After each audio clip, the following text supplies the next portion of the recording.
was never really good playing role of the puppet. Too busy being me to be concerned with perception of the public. Everyone is buzzing, but everybody ain't thinking about a budget. I want ownership in something. Niggas get Boy Jim TV, man. We back with another video for the channel, man. And very sad news today, man. Unk and Ocho is reacting to the passing of Cowboys defensive player Marshawn Kneeland, who tragically passes away at 24 due to suicide. Now let's get into it. There might have been an issue. Honestly, you know, listen, we family. I can share. I thought it might have been an issue at home. You know, issue with his girl or something, and things went left. And you know, come to find out, if I'm not mistaken, he fled. He was running from the car, so whatever it may be. So I just thought maybe it stemmed from that, and just I'm not sure what headspace he was in. But it's sad. It's sad, honestly. I wish things, you know, had been different, you know, for him, for his sake, for his family's sake, and I'm praying for obviously for the Cowboys Cowboys players, and obviously his family as well. But I mean, that's the first thing that went through my head, huh? I mean, how everything is going right for a young man, as you would assume on the outside looking in. Yeah. And most of the time there are certain disturbances that happen with those closest to you that kind of sway you to do things that are somewhat uncharacteristic, you know, of you, and it makes decisions that just are tough. Very tough. And because of that, whatever it may be, you know, I'm just telling you what I thought when I first heard it, but whatever did happen, I'm sure will come out. And it's sad. It's sad. You had your whole career in front of you. You had your whole career. Sometimes it gets dark. We were on our way back from LA this morning, and Jordan said, "Boss, you see this Cowboy player dying?" I said, "Huh?" I said, "How old was he?" He said, 24. I said, "It's suicide." He said, "Why you say that?" I said, "Because it wasn't a car accident. Because it was a car accident, they'd have said that. Right. 24-year-olds just don't drop dead." No. That's before I knew anything. Yes. Wow. 24-year-old young men playing the NFL just don't drop dead. They don't. I'll share a story. Not now, because this is our time to grieve him. But you don't know, boy, when people going through something. Yeah, man. You got to be really, really strong. Yeah. Really, really, really, really. I can't emphasize really enough. Right. I'll share a story about what 25 has done, what 25 and the things that I've gone through publicly and privately. Mm-hmm. But in this situation, it is reported that his girlfriend called police and asked for a wellness check. She has a gun, and if what's being reported, he will end it. He will end it. He will end it. She kept emphasizing that. It is also being reported that in the group chat, he said goodbye to his family. Obviously, that's not normal. Probably those closest to around him probably knew that he probably dealt with something, but probably didn't know the severity in which he was dealing with it. You know, we think we know people, Ocho. We do. We think we know people, and yes. Yeah, I'm good, bro. I'm good. Nah. And you don't want to say, well, I don't want to pry, man. Man, you don't know the hell that somebody has dealing in their head. Yes. And the thing is that when you're going through something, you like, man, I just want to be out of this pain. Mm-hmm. But when you go that step, think about all the pain that those that's left behind going to have to deal with. All the unanswered. Indeed. Yes, sir. Indeed. Now, what did I do? Where did I go wrong? What could I have done? Did I miss the signs? Is there something I could have done? Could I have intervened sooner? What is it that I missed? Now they have to question themselves. They ask themselves tough questions. Yeah, he's out of pain. Those demons got him. And I just feel bad for people that parents are not supposed to bury kids. It's supposed to be the other way around. Other way around, yeah. And I could just imagine, and if it's mom, his dad, those that loved him, that cared about him, I can only imagine the hell, because it's already tough when that appointment that you have that can't be rescheduled. It's already tough. But Ocho, the man upstairs knew how this thing was gonna play out. He knew. He already, the moment you born, he already know how you gonna leave. Yeah. My heart breaks for his family. My heart breaks for those that cared about him, that loved him, that. But you don't know, man. I'm telling you, when you low, yeah, and you don't think there's no other way to end this pain. It sounds like Unk went through something himself, and he can very well relate, right? And sometimes we think you on the top of the world. You know, you might have this. You might have achieved your goals, your dreams, and whatever else you wanted to do, but it's something else still, like, feel like it's still missing, like it's a void there, like you just don't know what to do next, what's coming next, why whatever's on your plate is on your plate, but you seem to have everything you want, but something is missing, and it's just not enough, right? It's just not enough to complete what it is, or some inner demons that you just can't shake, right? And it just sounds like when Unk was younger, he had something he had going on, and he just felt like he almost didn't get through, and that he didn't beat. And so this reaction to, you know, this young man losing his life the way that he did, what it's telling me is that as a former NFL player, he can relate so well that it's too close to home for him. So it's making him emotional, right? Which it's an emotional thing, right? You're covering the death of a 24-year-old man where you just like, man, wait a minute, you had so much time left, right? What happened? What was it, right? You answer those questions, and we all get it. You have dark days, right? We all got dark times, but we just don't know what to do about it, and we scared to turn to other people for help, right?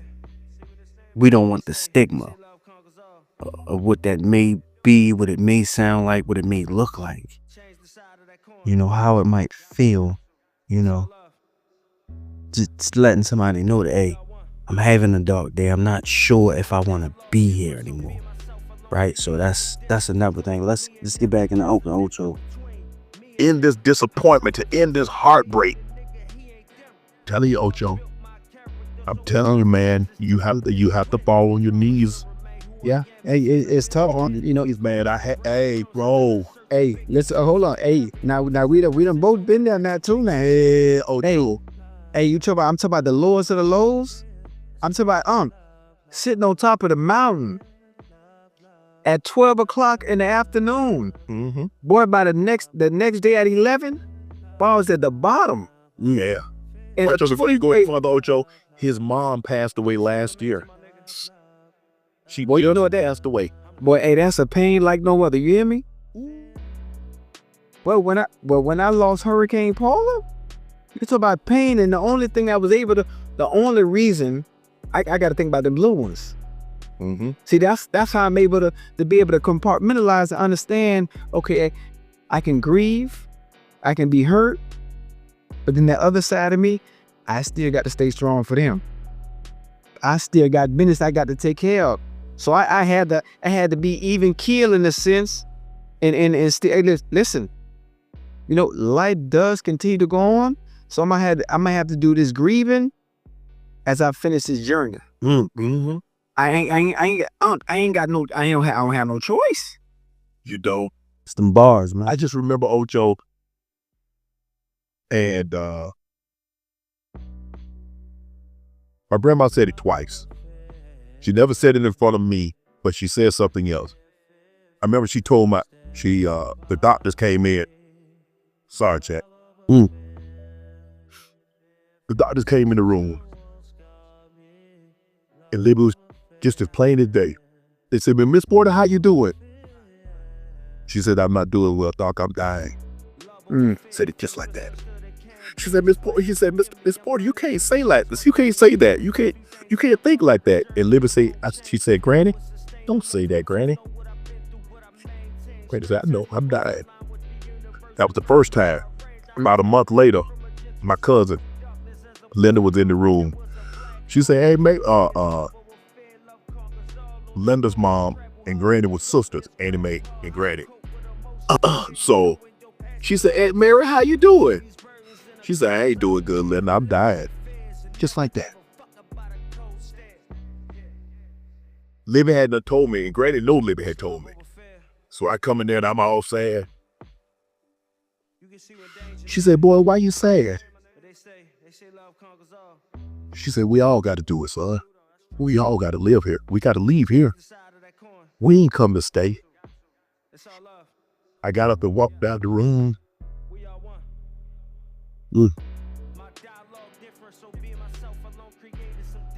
I can honestly say I've never been the same since.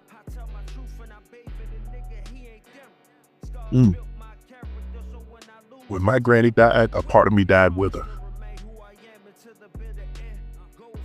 I won't ever be the same. I won't ever love the same. I tried. I'm never gonna love anybody like I love that woman. Cause even when I was wrong, she said, baby, you wrong, but I love you. It broke me. And when I went back in that room, Ocho, I remember it like yesterday. I went back in that room. They were doing a story on me for the Denver Post, Mike Kliss, and I stopped and she was crying. I'm talking about uncontrollably. Yeah. And I stopped Mike and I went in the room and I got in my arms. Man, as Unk shares this story, like a lot of these topics and things hit close to home, especially when he's alluding and referencing his grandmother and the things that he went through while she was going through what she was going through before she passed, right? And that right there, that level of grief, that level of having someone in your life so pivotal, so important, a love that you basically felt like you couldn't lose, right?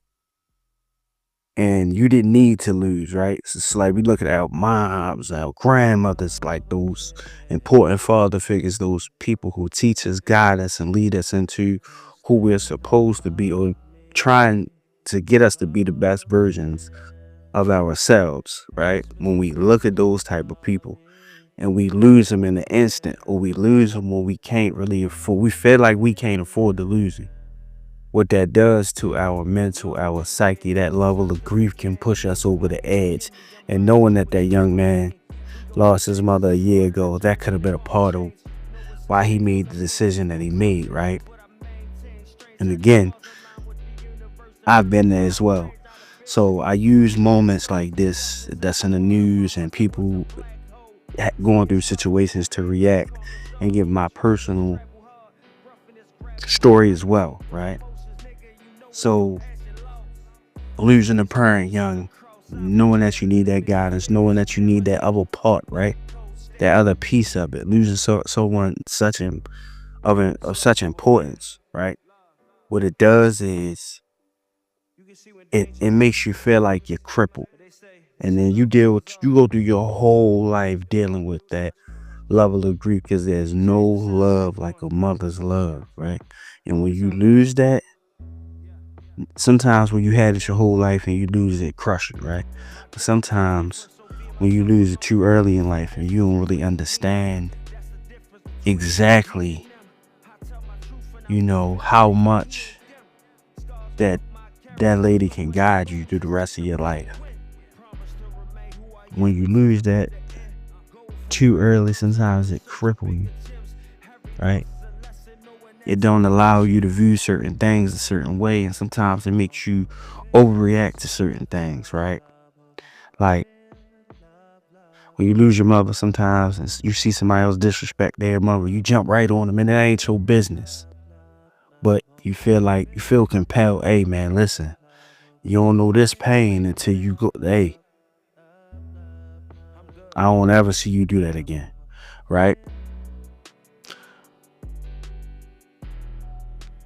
Losses like that, it do something to you. It does change you, right? Losing your grandmother, another important figure, especially if they raised you. It's like losing your second mother. It's like it happening. It's happening all over again. And with that, and with those levels of grief, sometimes you don't want to be here, right? You don't want to be here. Sometimes you go through things that you can't control yourself emotionally afterwards, right? Like when we talk mental health, like, and people snapping, one bad day, one bad moment could be something that push you dead over the edge. Like before the greatest tragedy and the greatest loss of your life, you could have been perfectly fine. On top of the world, everything great, amazing. I got it all, right? And then you get that one phone call that you never expected and you never wanted. You never thought about getting that phone call. And when you get it, whew, take all the wind out you. Don't matter how much money you got. No matter how well your health is. It doesn't matter how well your children's health is. When you get a certain phone calls and you know that it's over for somebody somewhere else that's so important to you, it take everything out of you. And it just is what it is. You can be at the top of your game in the NFL, the top of your game in the NBA. You can be as great as Michael Jordan, as great as LeBron James, right? As great as Shannon Sharp. You could have had the best game of your career. You could have sold out all your shows as a musician or as an artist. You could have been Denzel, had a career like Denzel. But when you get a phone call, like losing your mom, your dad, your grandma, your grandfather, your brother, your best friend, nigga, it's over for you, right? Because in that moment, you can't, everything else don't matter, right? Those highs that you had don't even matter because that loss is insurmountable. That loss is way greater than everything positive that has ever happened to you in that moment, because that news is heartbreaking and crushing and it could kill anybody's spirit. Sometimes you can't let it beat you, but it will. It can.